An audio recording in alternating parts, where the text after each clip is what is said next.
कंचन जसवानी। उत्तर प्रदेश की 9 विधानसभा सीटों पर 20 नवंबर को उपचुनाव होने हैं। उपचुनाव को लेकर यूपी में सियासी संग्राम तेज हो गया है। बटेंगे तो कटेंगे के मुद्दे पर पोस्टर वॉर के बाद दोनों पार्टियों ने रैलियों में अपनी ताकत झोंकनी शुरू कर दी है। बीजेपी की ओर से सीएम योगी ने खुद प्रचार की कमान संभाल ली है। आज पश्चिमी यूपी में योगी ने 3 चुनावी जनसभाएं की और समाजवादी पार्टी पर जमकर हमला बोला है। महिला अपराध पर उन्होंने कहा कि जहां दिखे सपाई वहां बिटिया घबराई। मुरादाबाद के कुंदरकी में रैली के दौरान सीएम योगी ने कहा कि एसपी और कांग्रेस में अब तलाक हो गया है। याद करिए, ये वही समाजवादी पार्टी है और इनके प्रत्याशी मुजफ्फरनगर दंगे का सरगना भी तो है। बहनों और भाइयों, हथियारों का जखीरा बरामद हुआ था। देश के अंदर मैसेज साफ होना चाहिए, संदेश साफ होना चाहिए, स्पष्ट होना चाहिए। हमें गुंडे और दंगाई नहीं चाहिए, हमें अराजक तत्व नहीं चाहिए, विकास के बैरियर को हटाने वाले लोग चाहिए। कि 12 से 17 के बीच में एक नारा चलता था और वह नारा होता था, जिस गाड़ी पर सपा का झंडा समझो बैठा है कोई। और बहनों और भाइयों, आज मैं कह सकता हूं कि जहां दिखे सपाई वहां बिटिया घबराई। आपने देखा होगा उनके कारनामों को। अयोध्या में नजारा आपने देखा होगा, कन्नौज में देखा होगा। ये नया ब्रांड है समाजवादी पार्टी का।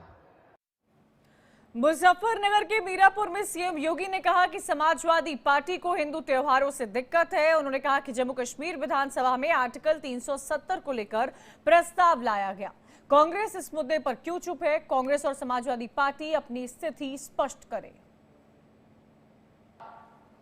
आपने हाल ही में जम्मू कश्मीर विधानसभा के अंदर उस प्रस्ताव को देखा होगा जिसमें उन्होंने कहा है कि हम कश्मीर के अंदर धारा 370 को फिर से बहाल करेंगे। यानी आतंकवाद की जड़ जो धारा 370 है, जिसे 5 अगस्त 2019 को प्रधानमंत्री मोदी जी ने हमेशा के लिए समाप्त कर दिया है।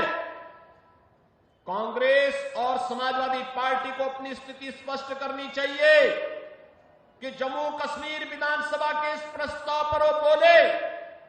क्यों उनका मुंह बंद है इस पर? ये फिलिस्तीन के नाम पर आंसू बहाने वाले लोग, पाकिस्तान के नाम पर आंसू बहाने वाले लोग जम्मू कश्मीर के इस मुद्दे पर मौन क्यों बने बैठे हैं? ये देश की एकता और अखंडता को चुनौती देने वाली स्थिति है और कोई भी भारतीय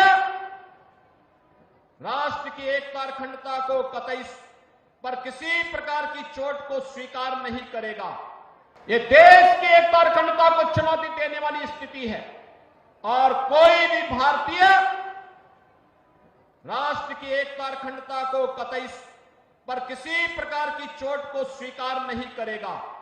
और बहनों और भाइयों, उसी का आह्वान करने के लिए मैं आपसे अपील करने के लिए आया हूं। इस समाजवादी पार्टी हो या कांग्रेस, ये राष्ट्रीय एकता और अखंडता के साथ खिलवाड़ कर रही है अपने राजनीतिक स्वार्थों के लिए। इन्होंने झूठ बोल करके लोकसभा चुनाव में जनता जनार्दन को गुमराह करने का काम किया था। उस समय इन्होंने अनर्गल प्रलाप किए थे।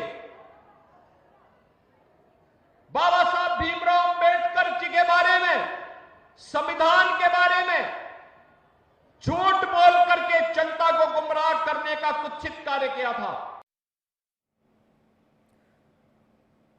सीएम योगी ने आज पश्चिमी यूपी में 3 चुनावी रैलियां की है। पहली रैली मुजफ्फरनगर की मीरापुर विधानसभा में की गई है, तो दूसरी रैली मुरादाबाद के कंदरकी विधानसभा में की गई है और तीसरी रैली गाजियाबाद सदर इलाके में की है। तीनों रैलियों पर योगी ने समाजवादी पार्टी पर हमला बोला है। उपचुनाव में जीत हासिल करने के लिए बीजेपी ने 30 मंत्रियों को प्रभारी मंत्री के तौर पर तैनात किया है।